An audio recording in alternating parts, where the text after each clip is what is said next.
When you log onto Google Maps, sometimes it'll actually tell you where there's a traffic jam and you can avoid it. But exactly how do they process that? Well, a man in Germany has, I'm going to say, performed an elaborate stunt to demonstrate exactly how that works. And to explain, we have Luke Hopewell from Telstra Exchange and we have Olivia Rosenman, journalist and audio producer. Can you explain to me exactly what this guy did? Simon's an interesting character because what Simon did was went to about 99 of his friends and said, hey, can I borrow your phone for the day? Don't worry, I won't look at your photos or anything weird. I just want to drag it in a little red cart along a bridge to trick Google Maps into thinking that I'm a bus. So this man's an interesting man. He's an artist and he is particularly interested in maps. And it's not his first, I was going to say stunt, that's the wrong word, piece of art with Google Maps. Wagon at the rodeo? Nice. I'll see myself out. Thank you very much. So I guess he was trying to make a point about how Google Maps has really fundamentally changed the way that we interact, A, with maps, but B, with the physical world around us. So if a road is marked red on Google Maps, you will avoid it and it will start routing traffic around it. See, what I didn't realise until this story came out is that the way Google processes where traffic is heaviest is by the cluster of phones.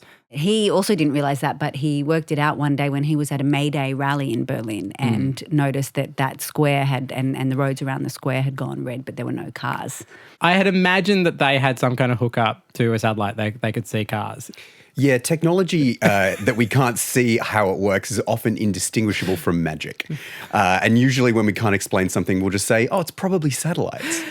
But so satellites is the 2020 answer to magic then? Correct, yeah. Right. Whereas magic couldn't explain science before, now we just replace it with satellites. Yeah, that's how it goes. But I think that's a great point because I think, that's the other part of the point he's trying to make here is that Google is often, without our knowledge, collecting a whole bunch of data from us, including our precise whereabouts, and then sharing it and, yes, using it to, facilitate transactions of convenience. But you are being surveilled and here's, the perfect reminder of that. Do you regard it as surveillance, Luke? Look, it's no secret that it's a large company that does quite a lot with data.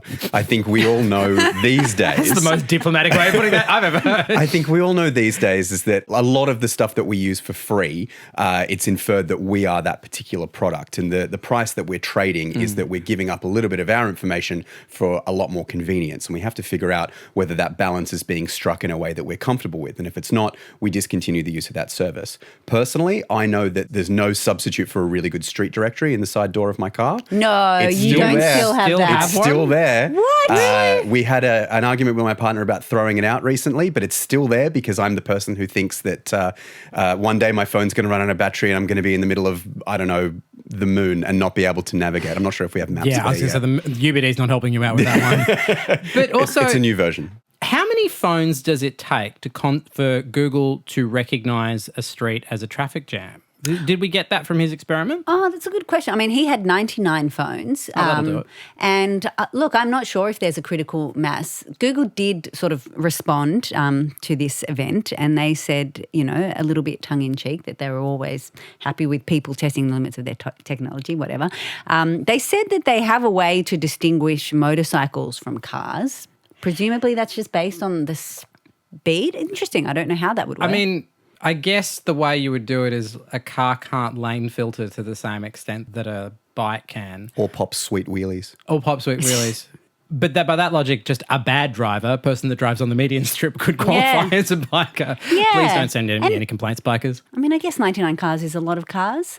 No, it's an interesting question. I'm not sure we have an answer to that. What Google realised when he was walking along the street was that he had to move around the street with his little red cart, which I think is such an adorable image, for about an hour before Google Maps actually picked up that there was something going on.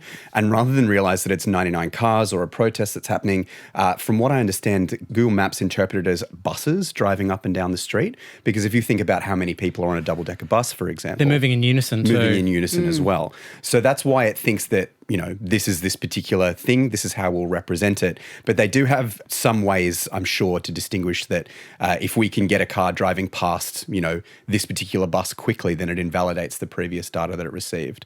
So there are a lot of different ways that they can validate this data and see it. But it's a really interesting sort of low-tech not hack, but a very interesting low-tech demonstration of how we can influence the world around us through technology. Of course, the big mystery was how the hell did he convince 99 people to give up their phones for an hour? That's Yeah. the greatest thing for me is I would never give up my phone. Especially not for this. I need your phone, but for art. What? I'd hand mine over for sure. I think there's also one more interesting point to make about this that the artist himself made is that, you might think, Google Maps, it's probably the least offensive, invasive kind of digital technology that we use. Obviously, it's connected to the broader Google ecosystem that knows like a hell of a lot about you.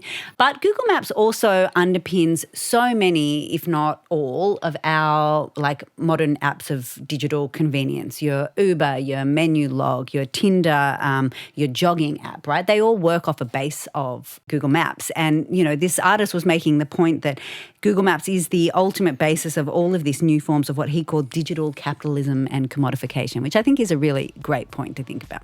There is lots more of this in the podcast of Download This Show. We're also talking about whether or not Netflix should be disappointed with only winning 2 Oscars out of their 24 nominations. You can find that wherever you pod. See ya.